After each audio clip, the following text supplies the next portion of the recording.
Assalamualaikum warahmatullahi wabarakatuh. Innal hamdalillah nahmaduhu nasta'inuhu nastaghfiruhu wa na'udzu billahi min shururi anfusina min sayyiati a'malina man yahdihillahu fala mudilla lahu wa man yudlil fala hadiya lahu. Asyhadu an la ilaha illallah wahdahu la syarika lah wa asyhadu anna Muhammadan abduhu wa rasuluh la nabiyya ba'dah. Allahumma shalli wa sallim ala sayyidina Muhammad wa ala alihi wa ashabihi jema'in amma ba'd. Pertama-tama bersyukur atas kehadirat Allah Subhanahu wa taala, di mana berkat limpahan rahmatnya, berkat limpahan inayahnya, kita bisa berkumpul dalam pertemuan kali ini di channel ini membahas kajian Islam. Dan tak lupa juga kita sampaikan kepada baginda Nabi Allah Muhammad sallallahu alaihi wasallam salawat serta taslim beliau al-hadi rasyidul mustaqim, petunjuk kepada jalan kebenaran, nasirul haq bil haq, penolong atas kebaikan.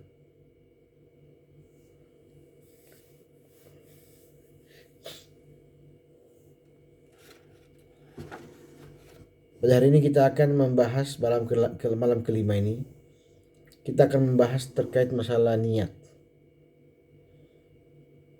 Ada sebuah hadis Nabi yang sering kita dengarkan ketika orang mengatakan hal tersebut tentang niat atau tujuan. Nabi Muhammad SAW melalui riwayat Umar bin Khattab menjelaskan tentang niat. An Umar radhiyallahu anhu anna Rasulullah sallallahu alaihi wasallam qala innamal a'malu binniyat wa innamal likulli man nawa.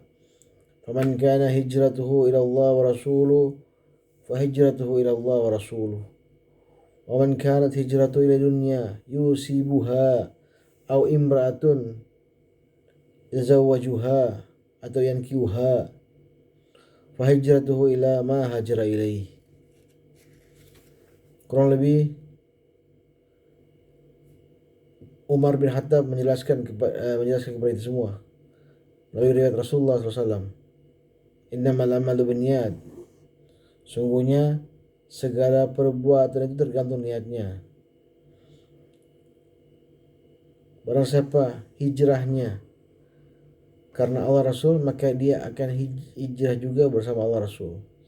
Jika dia hijrah atau niatnya, tujuannya atas dunia atau perempuan yang dinikahinya, maka hijrahnya pun akan sampai kepada itu.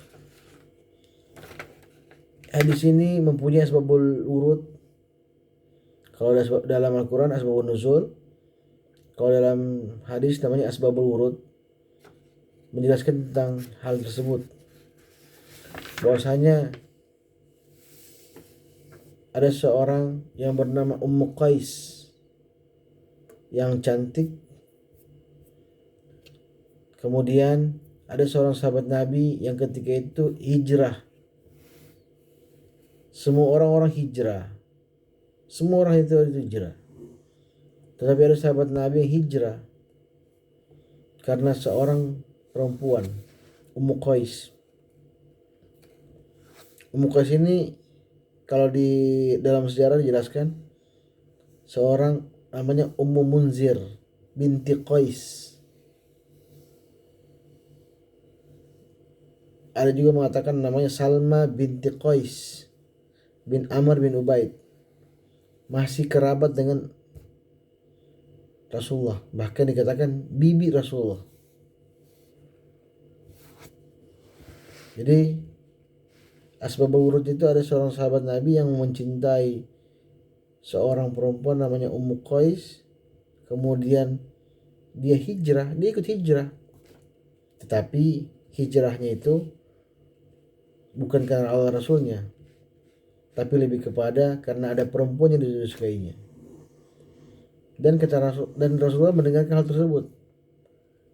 Dan itu dikisahkan dari Abdullah bin Mas'ud bahwa berita itu sampai kepada Rasulullah bahwa ketika itu ada yang orang hijrah, tetapi hijrahnya bukan karena ingin ikut Nabi, tapi karena ada perempuan. Maka muncullah hadis tersebut tentang segala semuanya perbuatan itu niatnya. Berhubungan dengan bulan Ramadan, kita memasuki bulan Ramadan yang malam kelima ini. Niat kita apa? Apa niat kita ketika memasuki bulan Ramadan? Apakah hanya sekedar melewat begitu saja?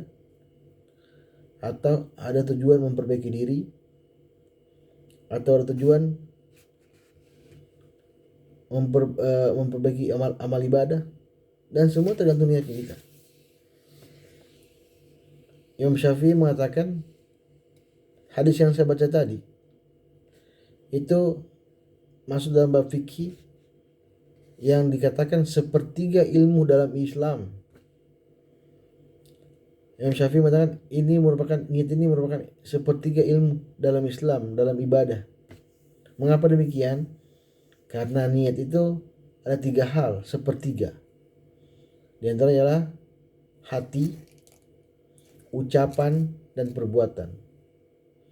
Misalnya, kita niat sholat, maka otomatis kita ucapkan sholatnya, hati kita tujuannya sholat, kita ucapkan sholatnya, kita lafazkan niatnya, dan kita laksanakan atau kita kerjakan. Itulah sepertiga ibadah. Jadi niat itu merupakan sepertiga. Jadi kalau lengkap, semua lengkap. Jadi hatinya masuk, lisannya masuk, gerakannya masuk. Begitu juga zakat, puasa, mau apapun, menolong orang. Itu karena niatnya memang baik, maka akan sampai kepada niatnya. Oleh karena itu Allah berfirman, "Wa ma umiru illa liya'budullaha mukhlishina lahud-din hunafa wa yuqimu sholata wa yu'tu zakata wa dzalika dinul qayyimah." Wa ma umiru illa liya'budun. Aku tidak memerintahkan kalian beribadah kepadaku kecuali dengan ikhlas.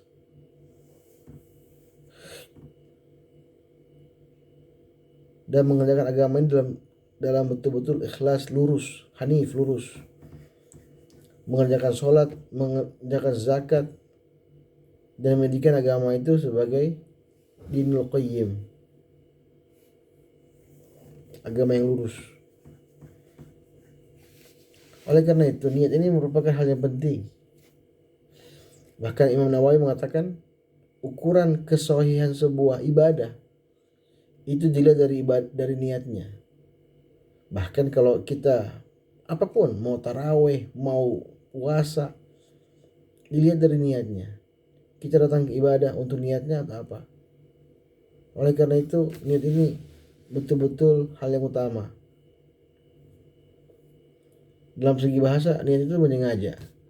Dalam segi istilah, yaitu membedakan antara mana mengerjakan sholat, ada mana mengerjakan sholat fardu, mana mengerjakan sholat sunnah, mana mengerjakan puasa Ramadan, mana mengerjakan puasa nazar.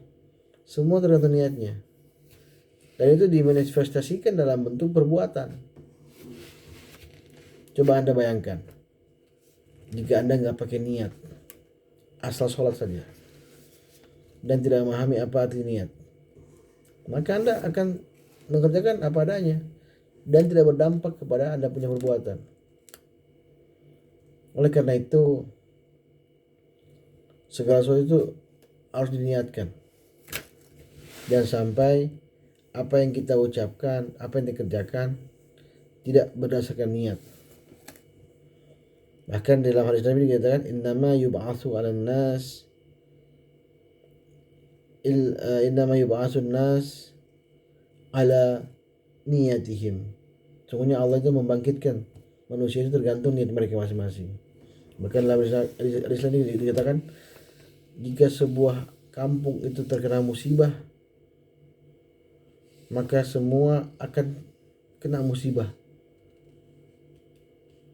Kemudian sahabat bertanya, ya Rasulullah, bagaimana orang-orang yang baik, yang mengerjakan amal soleh, apakah juga kena juga musibah? Kena musibah. Tetapi mereka akan dibangkitkan sesuai dengan apa yang mereka niatkan. Misalnya ada sebuah gempa di sebuah kota, ada yang bekerja, ada yang maksiat, ada yang lagi berjuang, macam-macam. Jadi mereka ketika kena musibah, mereka akan dibangkitkan juga sesuai dengan apa yang mereka berbuat. Seperti itu. Jadi itulah gambarannya pentingnya niat itu seperti apa.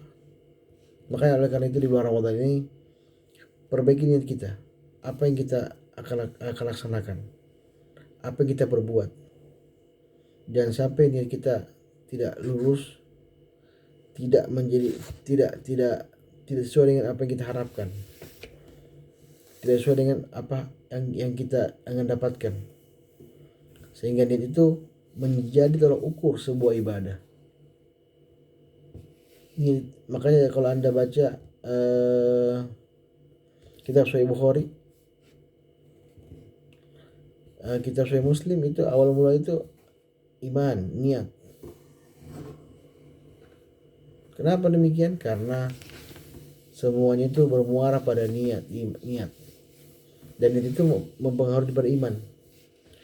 Oleh karena itu iman itu menjadi tolak ukurnya. Kalau seandainya Anda itu niat Anda salah, maka akan berdampak kepada perbuatan Anda. Seperti itu.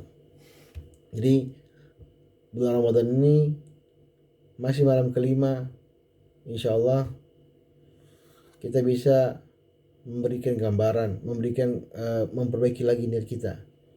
Jangan sampai niat kita salah dalam artian salah menanggapi, salah memahami, salah dalam artian tidak benar-benar